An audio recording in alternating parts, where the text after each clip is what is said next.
نحمده ونصلي على رسوله الكريم اما بعد اعوذ باللہ من الشیطان الرجیم بسم اللہ الرحمن الرحیم الذين اذا اصابتهم مصیبہ قالوا انا للہ وانا الیہ راجعون صدق اللہ العظیم۔ معزز المکرم سامعین، آج کا جو معاشرہ ہے اور آج کا جو زمانہ چل رہا ہے،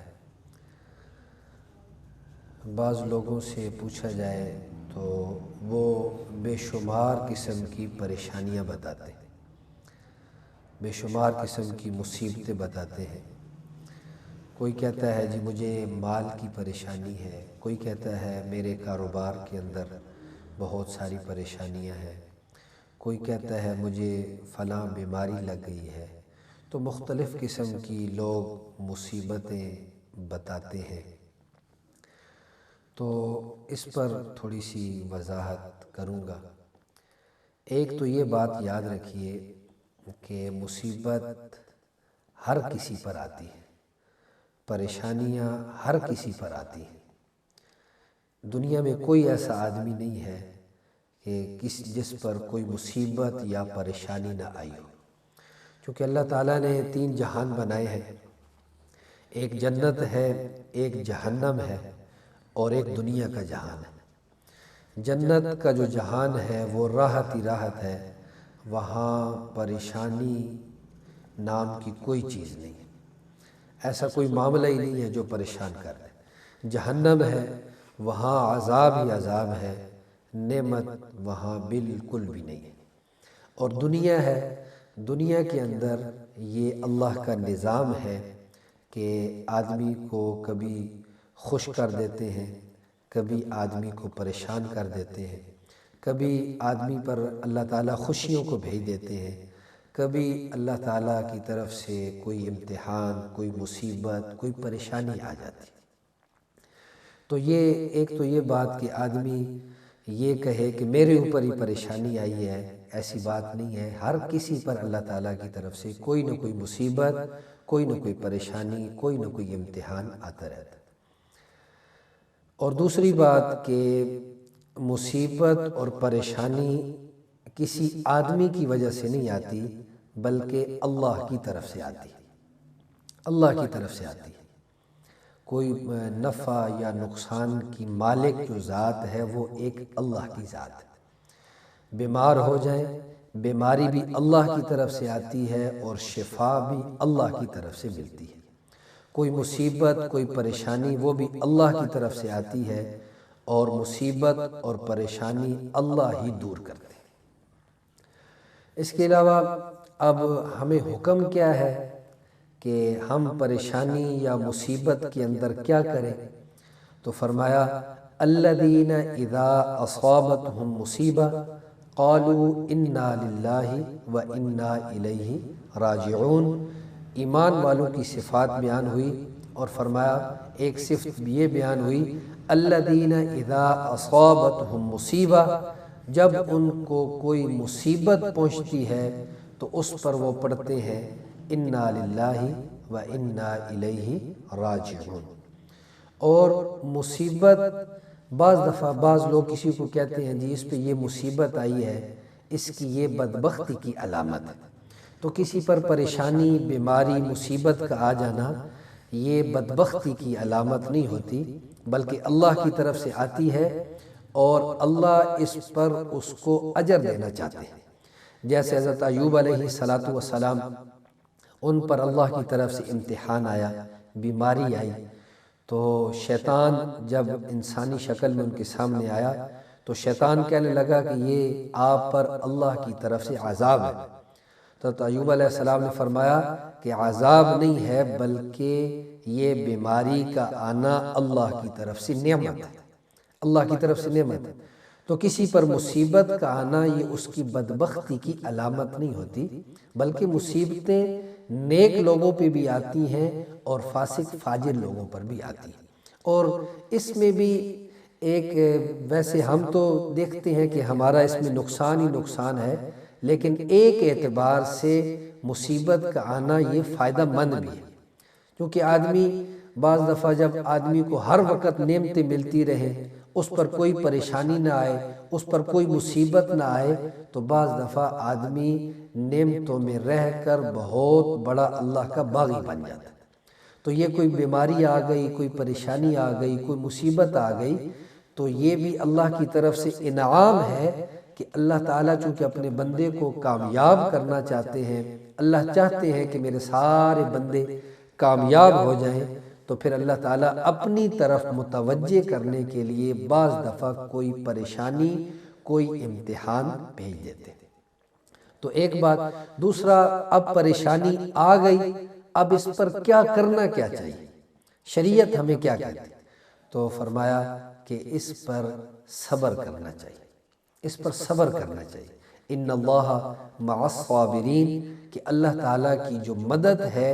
وہ صبر کرنے والوں کے ساتھ ہے۔ اور صبر کرے گا، اب صبر کیا ہے کہ آنکھوں سے آنسو آ جانا یہ بے صبری کی علامت نہیں ہے۔ بے صبری کی علامت یہ ہے کہ اللہ کی طرف سے کوئی امتحان آ گیا، اب اللہ کی ذات پر شکوے شکایت شروع کر دے، اللہ کی ذات پہ شکوے کرنا شروع کر دے، یہ کہنا شروع کر دے کہ مجھ پہ مصیبتیں آتی ہیں، مجھ پہ بیماریاں آتی ہیں، یہ گلے شکوے کرنا یہ بے صبری کی علامت ہے۔ نہیں تو کوئی مصیبت آئی اس پر صبر کرے گا تو فرمایا قیامت کے دن انما یوفی الصابرون اجرہم بغیر حساب، ہر کسی کو اللہ تعالیٰ ثواب جو دیں گے اس کی عمل کے اعتبار سے دیں گے، لیکن فرمایا جب صبر کرنے والوں کی باری آئے گی تو اللہ تعالیٰ فرمائیں گے ان کو سب کچھ دے دیں، باقیوں کو تھوڑا تھوڑا، لیکن اللہ تعالیٰ صبر کرنے والوں کو بغیر حساب کتاب جتنا دے۔ تو اس لیے کوئی تکلیف آ جائے، کوئی پریشانی آ جائے، اس کے اندر آدمی صبر کرے اور اس پر اللہ تعالیٰ کی طرف سے اجر کی امید رکھے، اللہ کی طرف متوجہ ہو، اللہ کی طرف متوجہ ہو۔ جو آدمی اللہ کی طرف متوجہ ہوتا ہے اللہ تعالیٰ اس بندے سے خوش ہوتا ہے۔ اور بعض دفعہ مصیبتوں پر اللہ تعالیٰ کسی پر مصیبتیں بھیجتے ہیں، اللہ تعالیٰ نے اس کے درجات کو بلند کرنا ہوتا ہے۔ جیسے حدیث شریف میں آتا ہے، ترمذی شریف کی حدیث ہے، حضور پاک صلی اللہ علیہ وسلم نے ارشاد فرمایا کہ قیامت کے دن آدمی جب جو لوگ جنہوں نے مصیبتوں پر صبر کیا ہوگا ان پر جب اللہ تعالیٰ ان کو انعام عطا فرمائیں گے تو بعض لوگ فرمایا تمنا کریں گے کہ کاش دنیا کے اندر میرا جسم کینچیوں کے ذریعے سے کاٹ دیا جاتا تاکہ مجھے بھی اور میں کاٹ دیا جاتا اور اس پر میں صبر کرتا، آج مجھے اللہ کی طرف سے انعام ملتا، آج مجھے اللہ کی طرف سے انعام ملتا۔ اور صبر کا ایک اور طریقہ بھی یہ ہے کہ اس طرح جب آدمی پر کوئی مصیبت آئے تو اس مصیبت کے وقت میں آدمی اللہ کی نعمتوں کو یاد کرے، اللہ کی نعمتوں کو یاد کرے کہ اس سے وہ جو پریشانی، وہ مصیبت، اس کو برداشت کرنا آسان ہو جاتا ہے۔ جو وہ اپنی نعمتوں کو یاد کرے گا کہ اللہ تعالیٰ نے پہلے مجھے یہ نعمت دی ہوئی تھی، یہ نعمت دی ہوئی تھی، اب اللہ کی طرف سے کوئی تھوڑی سی آزمائش آ گئی ہے تو مجھے چاہیے میں اس پر صبر کروں۔ تو ایک سندھ کے اندر ایک بزرگ تھے، ان کو سینے کا درد ہوتا تھا، گردوں کا، تو سینے کے جتنے بھی درد ہوتے ہیں وہ بڑے سخت ہوتے ہیں، تو ان کو گردوں کا درد ہوتا تھا، تو یہ درد بہت سخت ہوتا ہے، اس میں لوٹ پوٹ ہو جاتے تھے اور اتنا سخت درد ہوتا تھا، لیکن زبان سے فرمایا کرتے تھے ماہ رسائندہ دم بدم کہہ رسائندہ گاہ گاہ اے سجڑ بھی واہ واہ او سجڑ بھی واہ واہ۔ فرمایا کرتے تھے ماہ رسائندہ دم بدم، اللہ کی نعمتوں کو یاد کرتے تھے کہ ہر وقت اللہ کی نعمتیں میرے اوپر بارش کی طرح برس رہی ہیں، گاہ ماہ رسائندہ دم بدم کہہ رسائندہ گاہ گاہ، اور کبھی کبھی اللہ کی طرف سے آزمائش ہو جاتی ہے اے سجڑ بھی واہ واہ او سجڑ بھی واہ واہ، کہ فرمایا یا اللہ تیری طرف سے نعمتیں ملے پھر بھی الحمدللہ، تیری طرف سے کوئی پریشانی آئے تو پھر بھی اس پر فرمایا کہ الحمدللہ، اس پر بھی یا اللہ تیرا شکر ہے۔ تو مصیبت آ جائے اس پر آدمی صبر کرے۔ بے صبری آدمی کو کیوں آتی ہے؟ یہ بھی ایک سوال ہے کہ بعض دفعہ آدمی بہت بے صبرہ ہو جاتا ہے، اس کی ایک وجہ تو یہ ہوتی ہے کہ اسے دین کے ساتھ اتنا لگاؤ نہیں ہوتا، دین والوں کے ساتھ اتنا لگاؤ نہیں ہوتا، یا وہ دین پر چل نہیں رہا ہوتا، وہ اپنی نافرمانی والی زندگی گزار رہا ہوتا ہے، اس وجہ سے وہ بعض دفعہ گلے شکوے کرنا شروع کر دیتے ہیں۔ اور بعض چیزیں بھی ایسی آ گئی ہیں، مثال کے طور پر یہ موبائل ہے، اب اس کی وجہ سے بھی بعض لوگوں کے اندر بے صبری آ گئی ہے کہ اب مثال کے طور پر آدمی پہلے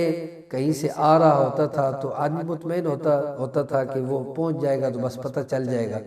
لیکن ابھی بار بار اس سے پوچھتا ہے اب کہاں پہنچے ہو، کہاں پہنچے ہو، کدھر پہنچے ہو، بار بار اس سے باتیں کرنا بار بار، تو بعض دفعہ اس وجہ سے بھی بے صبری آ جاتی ہے۔ اور اسی طرح بعض لوگ جس پر کوئی آزمائش آئی ہوئی ہوتی ہے تو بعض لوگ اس سے ایسی باتیں کرتے ہیں، بار بار اس کو وہ صدمہ یاد کراتے ہیں، جس کی وجہ سے وہ بے صبری میں مبتلا ہو جاتا ہے۔ تو بعض دفعہ بے صبری کی اور بھی صورتیں ہوتی ہیں، تو اللہ کی طرف سے تو ہمیں یہی پیغام ہے کہ اللہ کی طرف سے کوئی مصیبت آ جائے تو آدمی اس پر صبر کرے، اللہ تعالیٰ اس کو دنیا میں بھی بدلہ دیتے ہیں، آخرت میں بھی بدلہ دیتے ہیں۔ اللہ تعالیٰ سے دعا ہے اللہ تعالیٰ عمل کرنے کی توفیق عطا فرمائے۔